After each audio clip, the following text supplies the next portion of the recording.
Salut à tous, encore un féminicide malheureusement dans la vidéo qui va suivre. Un féminicide qui nous vient cette fois-ci des États-Unis, où un TikToker avec un petit peu plus d'un million d'abonnés a tué sa femme parce que celle-ci lui avait demandé de quitter l'appartement conjugal quelques jours avant. On va voir cela dans la vidéo dans un instant.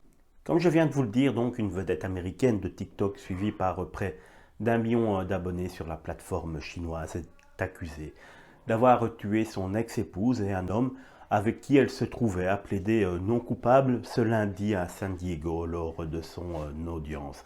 Ali Aboulaban, puisque c'est de lui qu'on parle, aurait installé un logiciel espion sur la tablette de sa fille de 5 ans afin d'espionner toutes les conversations de son ex-femme. Lorsqu'il a entendu parler celle-ci avec un autre homme, il s'est rendu à l'appartement et a tué sa femme et l'ami avec qui elle discutait, a rapporté le journal local.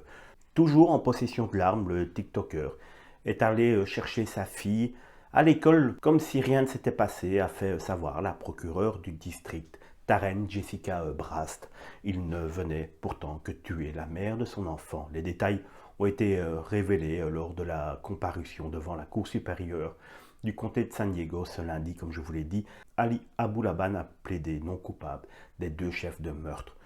29 ans et il était une vedette connue sous le nom de Jinkit avec plus ou moins 940 000 abonnés. Il était surtout connu pour ses sketchs comiques et les imitations du personnage de Tony Montana dans le film Scarface. L'avocat d'Aboulaban n'a pas commenté les paroles de son client lors de l'audience. La police a identifié les victimes comme Anna Aboulaban, 28 ans, de San Diego, et Rayburn Cadenas Baron, 29 ans, de National City. Environ 2 douzaines de membres de sa famille et d'amis des deux victimes étaient présents à la comparution. La procureure a déclaré qu'Ali avait d'abord avoué les deux meurtres au détective et avait accusé sa femme de l'avoir trompé. Le procureur a toutefois précisé qu'il s'agissait très probablement d'un ami et pas de son amant. La victime Anna avait demandé à son mari de quitter l'appartement le 18 octobre dernier. 3 jours plus tard, il s'était faufilé dans l'appartement de son ex et avait saccagé tout pendant l'absence de sa femme. Il en avait également profité pour installer une application d'écoute sur l'iPad de sa fille.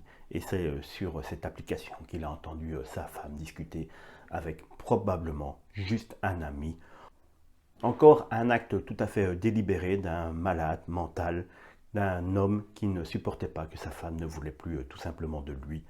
Une victime de plus de la folie meurtrière de ces hommes qui ne parviennent pas à comprendre que non, c'est non et fini. Ça veut dire fini. Salut, à plus!